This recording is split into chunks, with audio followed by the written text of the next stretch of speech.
اور دھیان ہو قبولیت کی طاقت بڑھ جاتی ہے.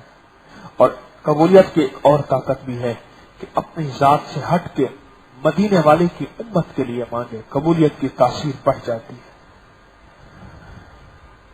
اللہ کھاتا ہے یا کھلاتا ہے؟ اللہ سوتا ہے یا سلاتا ہے؟ سلاتا ہے.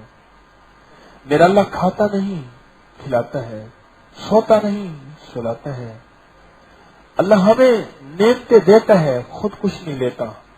جو دوسروں کے لیے مانگتا ہے وہ رب تو نہیں بن سکتا، وہ خدا تو نہیں بن سکتا، لیکن رب کا محبوب ضرور بن جاتا ہے.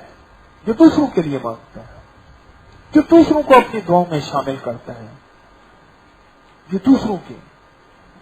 مجھے اب یاد آتا ہے میری نانی اماں رحمت اللہ علیہ کی ایک بڑی بہن تھی، اس کی اولاد نہیں تھی، 7 یا 9 پتہ نہیں بچے ہوئے، فوت ہو گئے.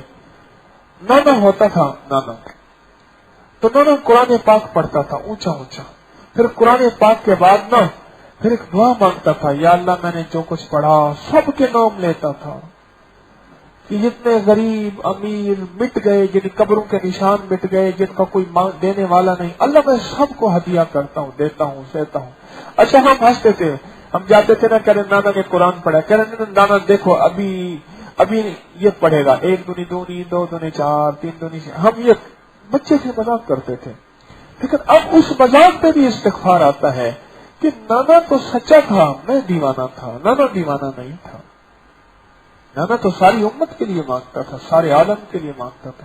جن کی قبروں کے نشان مٹ گئے تھے ان کے لیے بھی، اور جن کی قبروں کے نشان باقی تھے ان کے لیے بھی، جن کا کوئی وارث نہیں تھا ان کے لیے بھی، نانا تو سب کے لیے مانگتا تھا. اگر آپ اپنی دعاؤں میں طاقت اور قبولیت بڑھانا چاہتے ہیں، وہ عمل کریں جو میرا رب کرتا ہے. اللہ دیتا ہے، لیتا نہیں ہے. وہ عمل کریں جو مدینے والے نے کیا.